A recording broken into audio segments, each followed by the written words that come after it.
अक्टूबर, नवंबर, दिसंबर से लेके आपका एग्जाम तक के लिए जो बेस्ट टाइम टेबल आज हम लोग बात करने वाले हैं, क्योंकि अब आपका स्ट्रेटेजी बदल जाएगा। पहले जो आपका स्ट्रेटेजी था लेक्चर पे ज़्यादा फोकस करते हुए जल्द से जल्द सिलेबस कंप्लीट करना, लेकिन जो लोग टॉपर बनने की इस रेस में आगे भाग चुके हैं वो लोग क्या उन लोगों का सिलेबस अब कंप्लीट होने पर और अब स्ट्रेटेजी बदलना पड़ेगा।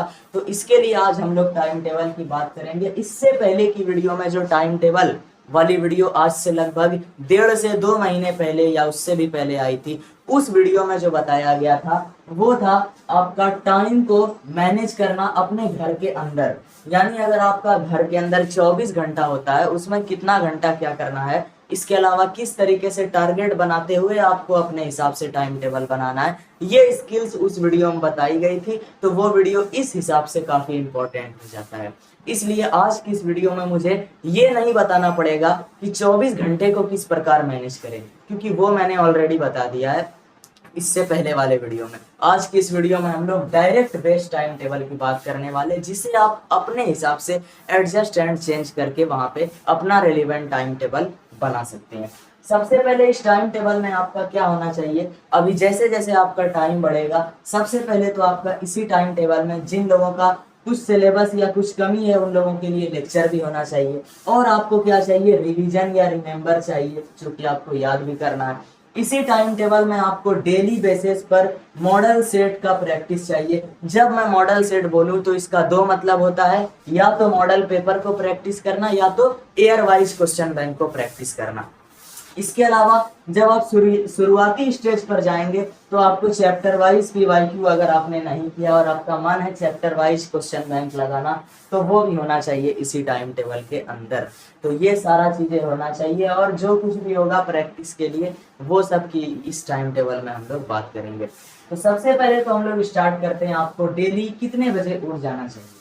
ठीक है, तो अभी लगभग जो आपको लगभग जो है 4:30 से 5 के आसपास, कम से कम 5 बजे तक जो है मैक्स टू मैक्स, आपको इससे ज्यादा नहीं डिले करना है। ठीक है, 5 तक क्योंकि आप देखिए लेट नाइट स्टडी करते हैं तो वो अलग बात है। मैं नॉर्मल लेवल की बात कर रहा हूँ, जो जनरली मान लीजिए आप 5 से उठेंगे। ठीक है, उसके बाद लगभग अगर आप अपना शेड्यूल बनाए तो इस वक्त आप क्या कर सकते हैं, आप दो टाइप के स्टूडेंट हो सकते हैं। एक वैसे स्टूडेंट जिनका कहना है कि सुबह सुबह रिवीजन करने से हमें जल्दी और आसानी से याद होता है, और एक दूसरे टाइप के स्टूडेंट है जिनका कहना है कि सुबह सुबह लेक्चर देखने से कॉन्सेप्ट बड़ी आसानी से समझ आ जाता है, और एक तीसरे टाइप के स्टूडेंट है जिनका कहना है सुबह सुबह मैथ को प्रैक्टिस कर लेने से हमारा मैथ बहुत ही अच्छा मजबूत हो जाता है।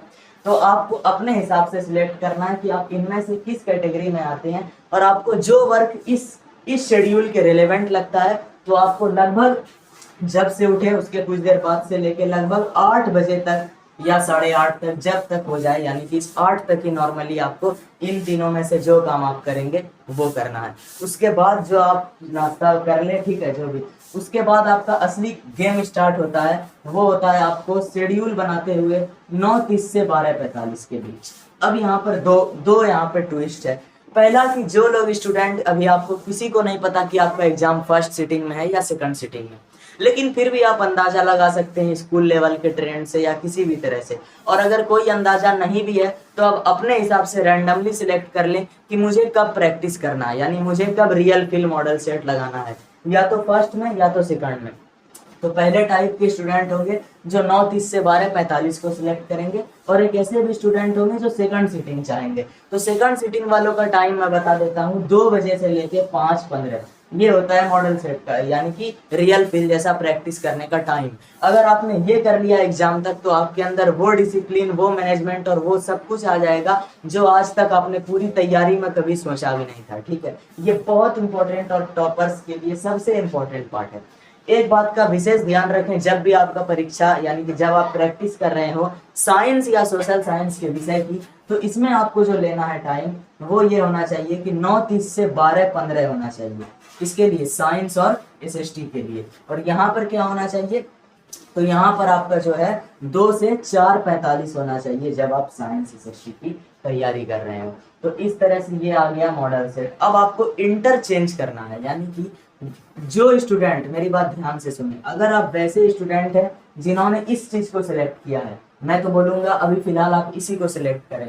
9:30 से 12:45 वाले पॉइंट को सिलेक्ट किया है, वो इस टाइम में प्रैक्टिस कर लें। और मुझे भरोसा है कि अभी जिस लेवल पर आप लोग तैयारी करेंगे, भले ही मुझे नहीं पता, लेकिन अगर आपका सब कुछ ठीक है, आप एक टॉपर जैसे स्टूडेंट हैं, तो मुश्किल से आप 11:30 होते होते अपना ये प्रैक्टिस पूरा कर लेंगे।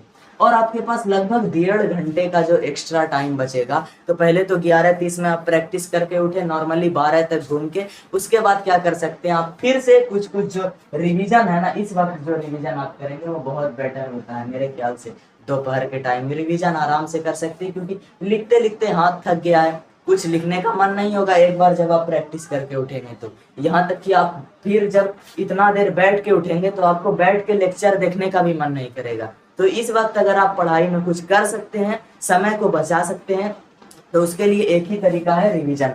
तो क्या करना है कि अगर आप ऐसे स्टूडेंट हैं कि जो आपने टाइम लगाया था 9:30 से 12:45, उससे 1-1.5 घंटे पहले ही आपका काम हो गया, तब आप बचे हुए काम में कुछ समय थोड़ा ब्रेक के बाद जो है तो क्या कर सकते हैं, रिवीजन वाला पार्ट कर सकते हैं। यही पार्ट सबसे रेलेवेंट है इस वक्त। और जो सेकंड सीटिंग में करेंगे उनका भी अगर 1 से 1.5 घंटा बच रहा है, तो वो भी बचे हुए पार्ट में रिवीजन को क्या कर सकते हैं, अप्लाई कर सकते हैं। ये हो गया आपका क्लियर। अब बात करता हूँ मैं इसके बीच ये कि अगर आप पहले कैटेगरी के स्टूडेंट हैं और आपने इस वक्त ये सारा काम कर दिया, यानी मॉडल सेट प्रैक्टिस भी कर लिया और टाइम बचा तो रिवीजन भी कर लिया, तो अब आप सेकंड टाइम में क्या करेंगे। तो सेकंड टाइम के लिए भी मैं यहाँ पे आपको शेड्यूल बता देता हूँ। तो सेकंड टाइम किस वक्त से शुरू होगा, जैसे कि आपका ये पूरा का पूरा स्लॉट क्या है, खाली है, क्योंकि फर्स्ट सीटिंग में ही आपने प्रैक्टिस कर लिया है। और एक बात ध्यान रखिए, आप दोनों सीटिंग में प्रैक्टिस मत कीजिए एक दिन में मोर देन इनफ होगा। एक ही सीटिंग में फिलहाल के लिए प्रैक्टिस कीजिए, अभी महीना भी अक्टूबर ही है। तो अगर आपका रिवीजन का टारगेट काफी ज्यादा, यानी सिलेबस आपका लगभग खत्म है और आप रिवीजन पर ही मूल रूप से फोकस कर रहे हैं, तो आप इस पूरे स्लॉट को आप रिवीजन में दे सकते हैं। ठीक है, आपको लगता होगा क्यों रिवीजन को बार बार मैं इतना बोल रहा हूँ, क्योंकि अब जो आपका सब कुछ टिका है वो रिवीजन पे टिका है। अगर आपको रिवीजन यानी कि आपको कुछ याद ही नहीं रहेगा, तो आप अननेसेसरी यानी बिना किसी बात का मॉडल सेट लगाने बैठेंगे और आप उसमें लगा ही नहीं पाएंगे, आपको कुछ आएगा ही नहीं और फालतू में डिमोटिवेट होकर छोड़ देंगे। तो ये जब तक आपका ये पॉइंट क्लियर नहीं है, तब तक ये पॉइंट हो ही नहीं सकता। रिवीजन जब तक पूरा नहीं है, सब कुछ स्ट्रांग नहीं है, तब तक आप मॉडल सेट के लिए पूर्ण रूप से तैयार नहीं हो सकते हैं। तो रिवीजन तो आपको छोड़ना नहीं है, भले ही आप कितनी बार याद कर ले, रिवीजन पे फोकस करते जाना। हाँ, कुछ ऐसे स्टूडेंट होंगे जिनका अब भी बहुत कुछ बाकी होगा पढ़ने के लिए, कुछ ऐसी चीजें बाकी होगी जो कि एग्जाम में आती है लेकिन अब तक उन्होंने नहीं पढ़ा, तो आप इस खाली स्लॉट में वो काम कर सकते हैं, यानी लेक्चर देख के उस चीज को सीख सकते हैं। ठीक है, ये हो गया। उसके बाद कोई ऐसे भी स्टूडेंट होंगे, या फिर जब क्रैश कोर्स वगैरह स्टार्ट होता है, जो भी होता है, तो उसमें चांस ये होता है कि 90% चांस होता है कि जो लेक्चर वाला मैटर लाइव क्लास वाला होता है, जो ऑब्जेक्टिव या सब्जेक्टिव का सीरीज होता है, वो सब कुछ शाम में 6 या 6:30 के बाद से लेके रात के 9 या 10 के बीच चलता है। यानी आप लेक्चर वाले पार्ट को, अगर चाहे आप इस कैटेगरी में आए या इस कैटेगरी में आए, किसी भी कैटेगरी में आके अगर आपका कोई भी कोर्स में है, तो ज्यादातर चांस है कि आपका लेक्चर वाला काम कब होगा, इस बीच होगा। तो जब आपका लेक्चर वाला काम इस बीच होगा, तो आप इस खाली स्लॉट में, यानी जो बच्चे 9:30 से 12:45 के बीच प्रैक्टिस कर रहे हैं, वो इस 2 से 5:15 वाले खाली स्लॉट में क्या करेंगे कि अपना चैप्टर वाइज पीवाईक्यू प्रैक्टिस कर सकते हैं। मैथ अगर आपको बहुत ज्यादा प्रैक्टिस करना है तो मैथ प्रैक्टिस कर सकते हैं, और अगेन मैं बोलूंगा रिवीजन कर सकते हैं। ठीक है, और कुछ एक्स्ट्रा चीजें सीखनी है तो सीख सकते हैं। ये काम आपका हो गया। लेकिन वही स्टूडेंट जिन्होंने इस स्लॉट को सिलेक्ट किया था 2 से 5:15 के बीच का, और ये 9:30 से 12:45 वाला जो उनके पास खाली स्लॉट है, तो इस स्लॉट में क्या होता है कि हमारी क्रिएटिविटी हाई होती है। तो इस स्लॉट में आपको क्या करना है, नंबर 1, जो चीजें परीक्षा के दृष्टिकोण से इंपॉर्टेंट होते हुए भी आपने अब तक नहीं पढ़ी, नहीं सीखा, तो उसको लेक्चर के माध्यम से सीखने का प्रयास करना है। उसके बाद जो भी समय बचेगा उसको रिवीजन में लगा देना है, और तब जाके आप यहाँ पे क्या कर सकते हैं, नेक्स्ट जब ये वाला स्लॉट आए तो प्रैक्टिस कर सकते हैं। दोनों कैटेगरी के स्टूडेंट का मैंने बता दिया। अब एक मैं पर्सनल समस्या का समाधान करता हूँ यहाँ पे। वैसे स्टूडेंट, जैसे कि मैंने बोला 9:30 से 12:45, 9:30 से 12:45 ये मैंने शेड्यूल है, और एक शेड्यूल लिया 2 से 5 15। कुछ स्टूडेंट को इस शेड्यूल में थोड़ी सी समस्या है जिसे मैं समाधान करूंगा। उससे पहले मैं अगला शेड्यूल बता देता हूँ, जो कि आप ये सब करने के बाद बिल्कुल कुछ भी ना करें, बिल्कुल ब्रेक में रहें, ठीक है। और आराम से ब्रेक लेने के बाद जो है, जब आपका फाइनल कोर्स का लाइव क्लास स्टार्ट हो सकता है, या हो सकता है आपके पास लेक्चर देखने का काम हो, यानी लेक्चर वाला पार्ट, क्लास लाइव वाला पार्ट, रिकॉर्डेड वाला पार्ट, यानी बैठकर आपको कुछ पढ़ने का पार्ट जो है 90% केस में आपको वो क्या करना है, रात होने के बाद, यानी कि रात का मतलब मेरा जैसे ही शाम कंप्लीट हो जाए 6 से लेकर आपको पढ़ने बैठना है, तो आप लगभग उस बीच में आप फिर खाना खाने उठे वो अलग बात है, तो फिर आप 9 साढ़े 9 मैक्सिमम 10:30 की मैं लिमिट फिलहाल देता हूँ, ठीक है। आप 11 भी ले जा सकते हैं, लेकिन 10:30 ये इनफ है भाई, 10:30 तक पढ़ना, नो टेंशन, कोई ज़रूरत। और जो लोग लेट नाइट करते हैं उनका कुछ अलग ही बात। स्लीप से रिलेटेड जो आपको इशू है कि कितना घंटा सोना चाहिए, तो 7 तो भाई जरूर, ठीक है। और 8 से ज़्यादा वैसे भी नहीं सोना है, ठीक है। तो एवरेज आपको आराम से 7 साढ़े 7 तक चला जाए भाई, कोई दिक्कत ही नहीं है, ठीक है। मान लो कि कोई प्रॉब्लम नहीं होगा आपको, 10th ही है, ठीक है। अब बात करते हैं इस लेवल पर कुछ ऐसे समस्या की, जैसे कि जो लोग मुस्लिम छात्र या छात्रा है, तो उसके अगर कोई इस प्रॉब्लम को फेस कर रहे हैं कि 2 से 5 15 के शेड्यूल के बीच में 3 बार नमाज लगभग आता है, ठीक है। हो सकता है कि आप इसमें मैनेज कर लें, तो मिनिमम है कि 2 बार ऐसा जरूर होगा, 2 तो होगा ही होगा कि इस बीच नमाज आए भाई।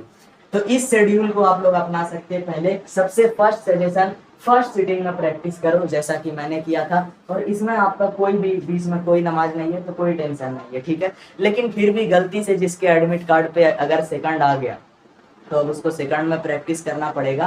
तो इस बीच क्या है कि आप शुरुआत में देखिए 2 से पहले जो होता है एक नमाज किसी तरह मैनेज हो जाएगा जोहर का।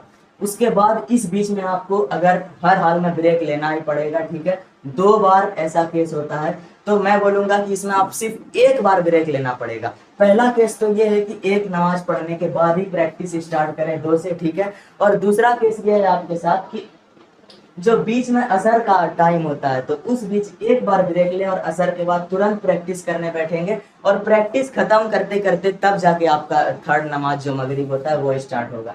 तो यानी इसमें कोई ज्यादा टेंशन नहीं, बस 1 बार ब्रेक लेके मैनेज हो सकता है। ये एक पर्सनल इशू था जो मुझे लगा सॉल्व करना चाहिए। तो इसके बाद तो भाई क्लियर है, आप इसी शेड्यूल को फॉलो कर सकते हैं और बाकी सब कुछ क्लियर है। और अपने तरफ से आप इसमें कुछ भी एक्स्ट्रा ऐड ऑन कर सकते हैं। मैंने ऊपर से आपको ओवरव्यू दे दिया, और ऐसे वीडियो के लिए सब्सक्राइब कर लीजिए।